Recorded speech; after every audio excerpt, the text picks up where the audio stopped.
Hey guys, I want to do a video and look at Isaiah 40:22. He that sitteth upon the circle of the earth. There's a lot of debate on this verse used to support both a globe model and a flat earth model. We're going to talk about this today and I'm going to show you what this means.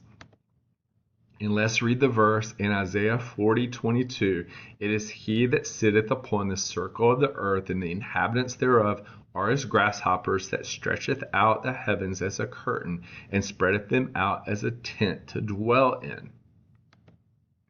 So you have those that believe in a spinning ball globe model that will use Isaiah 40:22 in support of their belief. But then you have this verse in Isaiah 22:18, and the first part reads, he will surely violently turn and toss you like a ball into a large country. There shall you die. So those that support a flat earth model will then use Isaiah 22:18 to say, Isaiah knew the difference between a ball and a circle, and will note the difference that a circle is a 2D shape, whereas a ball or a sphere is three-dimensional. And of note, in the Bible, in the King James Bible, Isaiah 22:18 is the only time that the word ball is used. And in Isaiah 40:22, it's the only time in the Bible that the word circle is used. So you have a lot of debate between those that believe in the globe model and those that believe in a flat earth model. You have the circle versus the sphere.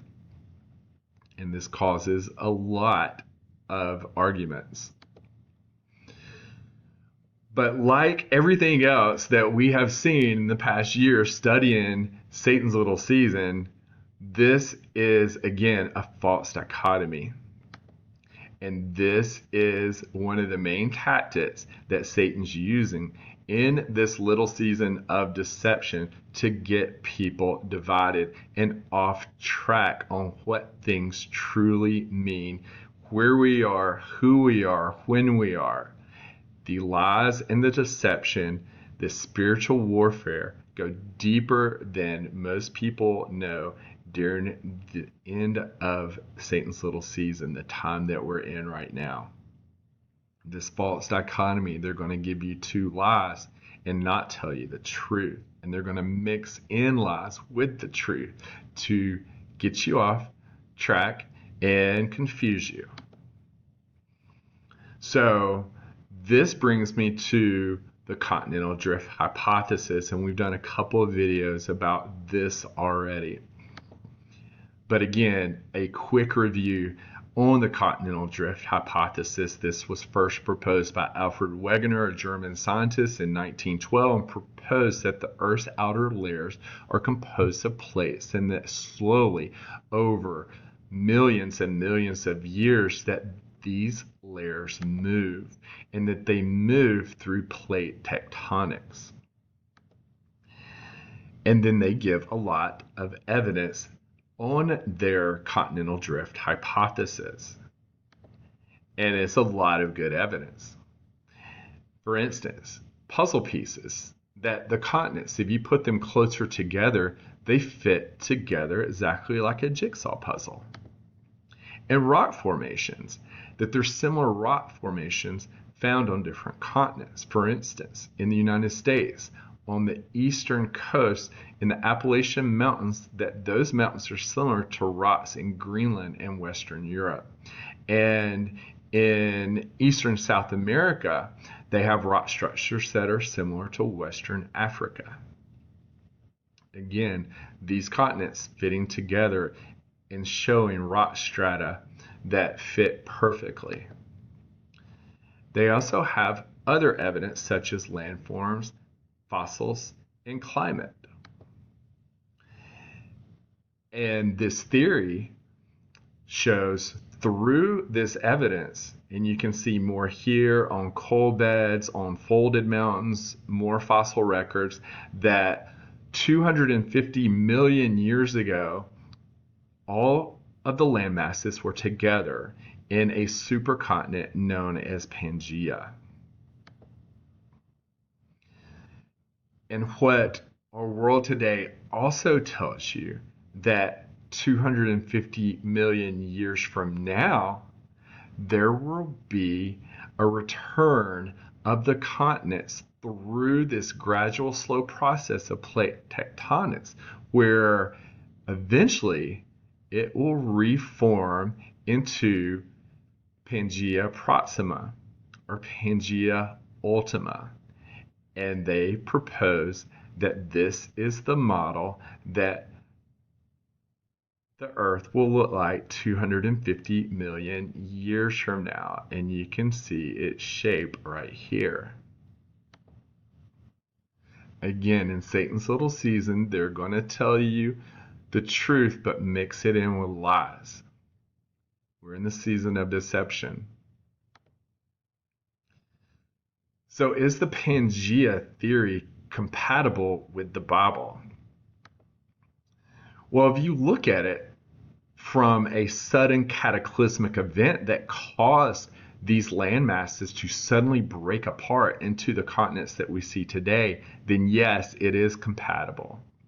And we see the cause of it in the book of Revelation at the time of the 7 trumpet judgments and the 7 vial judgments. This is at the time of the second coming of Jesus Christ. And these trumpet and vial judgments were catastrophic to the earth and the people upon it at that time. As we read in Revelation 16:18, and there were voices and thunders and lightnings, and there was a great earthquake, such as was not since men were upon the earth, so mighty an earthquake and so great.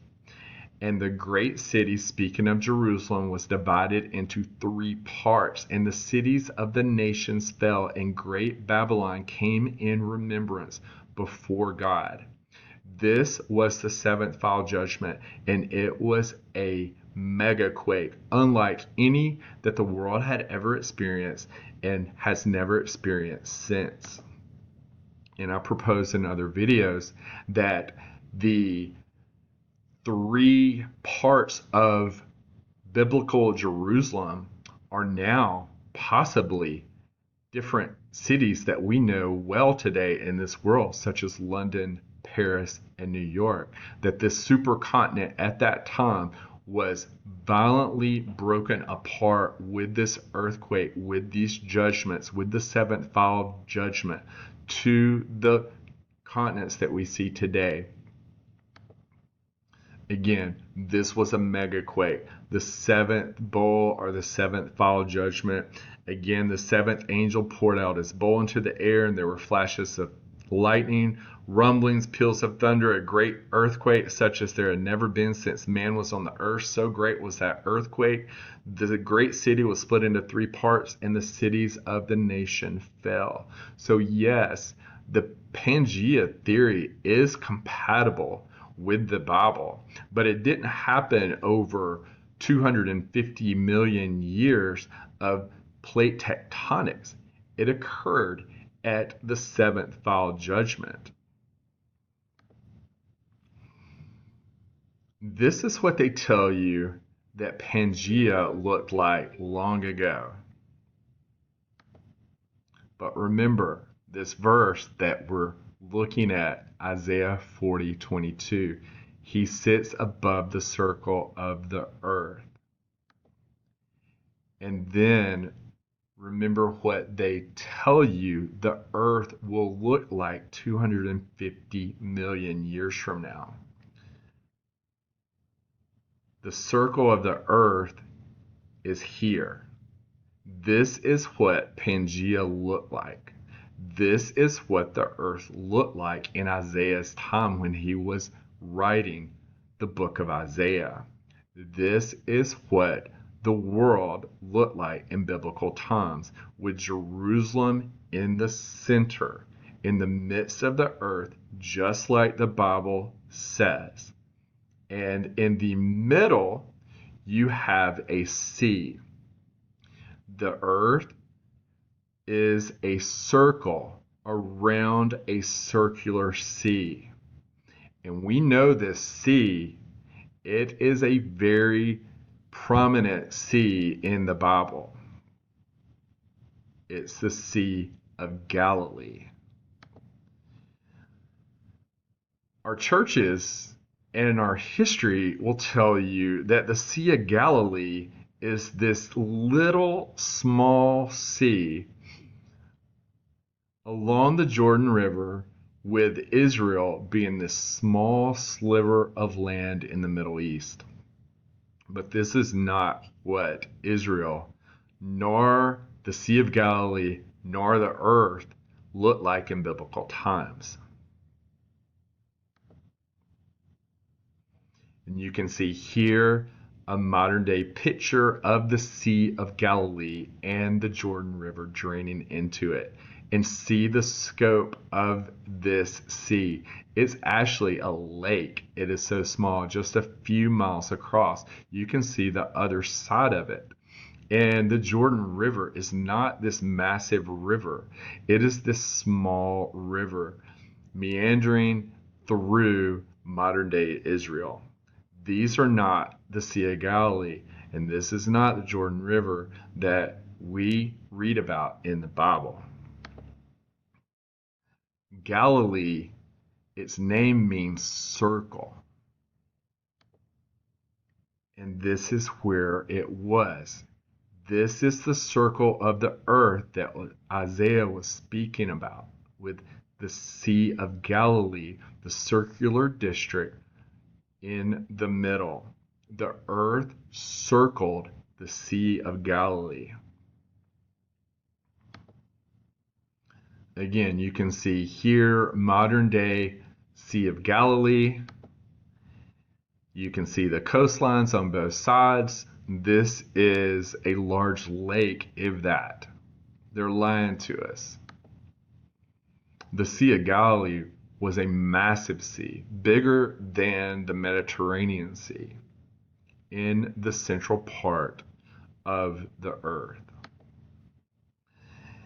And it could get violent, just like we saw in the Bible, just like we read about. This is the sea that Jesus walked on water. This is the sea that his disciples in the ship were scared for their lives before he made the seas calm. So now we know when we read Isaiah 40:22 and somebody tries to bring you into this argument, does this support a flat earth model? Does it support a spinning ball globe model? It's a false dichotomy. It's talking about something completely different. The circle of the earth was this.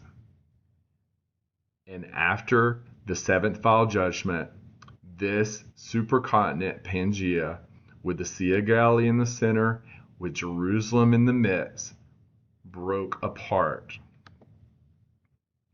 It's now our earth a broken circle. What Isaiah was describing in Isaiah 40:22 no longer exists. After the seventh vial judgment, after the trumpet and vial judgments, there's a new heavens and new earth.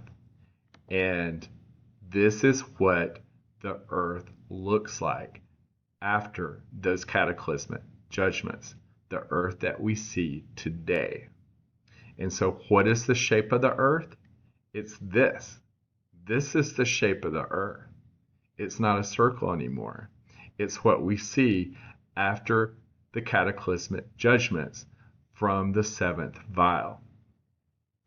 And this earth is a stable, stationary earth with seas around it and the sun, moon, and stars in circuit above it within the firmament. That's what is taught in the Bible. God bless.